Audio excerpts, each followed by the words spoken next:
पिछले एपिसोड में fourth round के पहले मैच में चैन का मुकाबला लीजेंगजी से होने वाला था। इस बात से सभी घबरा गए थे, लेकिन चैन पूरी तरह तैयार थी। जैसे ही जिडियान ने मुकाबला शुरू करने का आदेश दिया, लीजेंगजी मुस्कुराते हुए बोला, हमारी ताकतों में बड़ा अंतर है, इसलिए मैं तुम्हें एक मौका देता हूँ। पहले अपने लिविंग गेट्स एक्टिवेट कर लो। चैन ने बिना देरी किए उसका धन्यवाद किया और तुरंत पावर रिलीज करना शुरू कर दिया। अगले ही पल उसने एक साथ 3 लिविंग गेट्स ओपन कर दिए। सभी हैरान थे, लेकिन इससे भी बड़ा शॉक तब लगा जब चैन ने और 3 गेट्स ओपन कर दिए। कुल 6 लिविंग गेट्स। भीड़ में चर्चा होने लगी। साधारण तौर पर कोई 2 गेट्स ही खोल सकता है, लेकिन इसने तो 6। हर गेट से एक बीस्ट बाहर आया और ये देखकर हर कोई हैरान रह गया। चैन की ताकत को देखकर लोग कहने लगे कि वह तो अकेली ही एक पूरी इंपीरियल डिबेंटिंग टीम के बराबर है। लीजेंगजी थोड़ा गंभीर हुआ और बोला, मुझे नहीं लगा था कि मैं इसे इतना अंडर एस्टिमेट कर रहा हूं, लेकिन अब देखता हूं ये तो असाधारण है। फिर वह भी पावर एक्टिवेट करता है। विन गॉड की हरिकेन शैडो ब्लेड।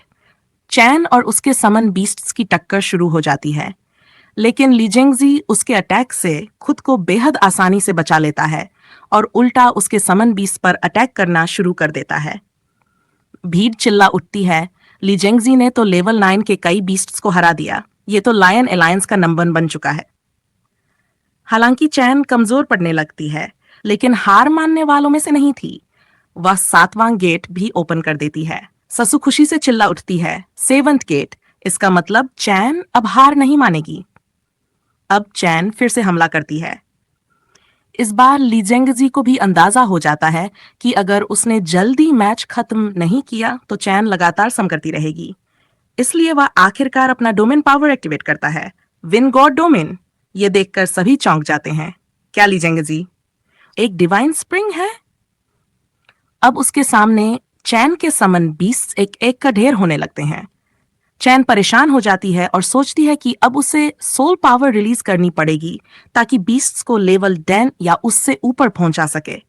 लेकिन इससे पहले ही लीजेंगजी उसके सारे लिविंग गेट्स डिस्ट्रॉय कर देता है और कहता है, अब तुम्हारे सारे समन गायब हो जाएंगे। बताओ अब क्या करोगी?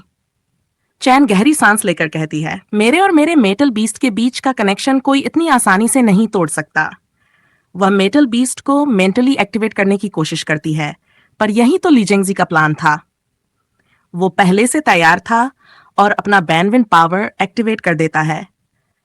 मेटल बीस्ट पूरी तरह जाल में फंस जाता है। लीजेंगजी अब चैन को धमकी देता है, क्या तुम चाहती हो कि मैं तुम्हारे मेटल बीस्ट को खत्म कर दूं? ये सुनते ही चैन गुस्से से कांप उठती है। भीड़ में लिन भी चिल्ला उठता है, इसकी इतनी उम्र हो गई फिर भी एक छोटी लड़की को ट्रैप में फंसा रहा है। शर्म आनी चाहिए। लीजेंगजी जानता है कि अगर अब और देरी हुई तो सोल सेंट भी उसके खिलाफ हो सकती है। अब टेंशन अपने चरम पर पहुंच चुकी है। लीजेंगजी की चाल काम कर गई थी। जैसे ही उसने चैन के मेटल बीस्ट को पकड़ लिया, वह कहने लगा, अगर हम इसके सोल पावर को ही खत्म कर दें तो इसे हराना आसान होगा। चैन अब बेबस थी। वह हार मानने को तैयार हो गई और बोली, प्लीज मेरे मेटल को छोड़ दो। लीजेंगजी ने उसके कहने पर मेटल को छोड़ दिया, लेकिन इसका मतलब साफ था, चैन हार मान चुकी थी। इस तरह लीजेंगजी ने मुकाबला जीत लिया। चैन उदास हो गई और खुद से बोली, मुझे तो अपनी स्पेशल एबिलिटी दिखाने का मौका ही नहीं मिला। तभी वेंजाओ ने उसे दिलासा दिया, तुमने बहुत शानदार खेला है, चिंता मत करो। हाउच भी बोला, लीजेंगजी ने जानबूझकर तुम्हें टारगेट किया, लेकिन कम से कम हमें उसके डोमेन पावर के बारे में पता चल गया, और सबसे जरूरी बात, मेटल बिल्कुल ठीक है। तुम मत घबराओ, इसका बदला मैं जरूर लूंगा। इसके बाद फोर्थ राउंड के बाकी मुकाबले शुरू होते हैं। सायर और लिंडसे ने शानदार प्रदर्शन करते हुए आसानी से टॉप 6 में जगह बना ली। डॉन ऑफ लाइट और मैजिक पैलेस के बीच जबरदस्त मुकाबले होने लगे। वेंगवान का सामना एक लेवल 9 स्पेस मैजिशियन से हुआ, लेकिन उसने स्पेस सोल फर्नेस की मदद से तेजी से मूव किया और फिर जबरदस्त हमला करके जीत दर्ज की। फिर सीमा सियान का मुकाबला एक आइस मैजिशियन से होता है। उसने अपने हैमर से हमला कर उसे हरा दिया। हानू ने भी विन एलिमेंट वाले मैजिशियन को हराकर टॉप 6 में एंट्री कर ली। हालांकि वेंजा और फेंग को सीनियर चेन और सीनियर लिंक्सिया से हार का सामना करना पड़ा, फिर भी उन्होंने बहुत अच्छा स्कोर किया। लेकिन हाउस चिंतित था।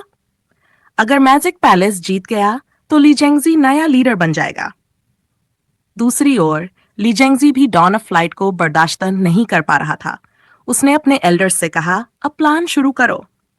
एल्डर सभी मैजिशियनों को निर्देश देते हैं, अगर तुम मुकाबले नहीं भी जीत सको तो कम से कम उनके सोल पावर को खत्म करने की कोशिश करना।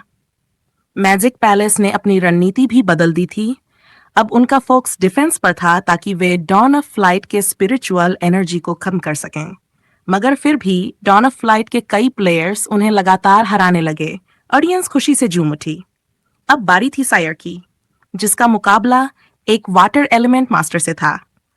वो वाटर मैनिपुलेशन में माहिर था, लेकिन सायर ने प्यूरिफिकेशन डोमेन पावर से उसे चौंका दिया और बड़ी आसानी से जीत हासिल की। इसके बाद वगैन का सामना एक अर्थ मैजिशियन से हुआ, जिसने फॉरबिडन स्पेल डायमंड आर्मर का इस्तेमाल किया, एक बेहद ताकतवर डिफेंसिव जादू। लिंसिन बोला, ये तो अर्थ मैजिक का सबसे मजबूत फॉर्म है, इसे तोड़ना आसान नहीं होगा। मगर विंगवान पीछे हटने वालों में से नहीं थी।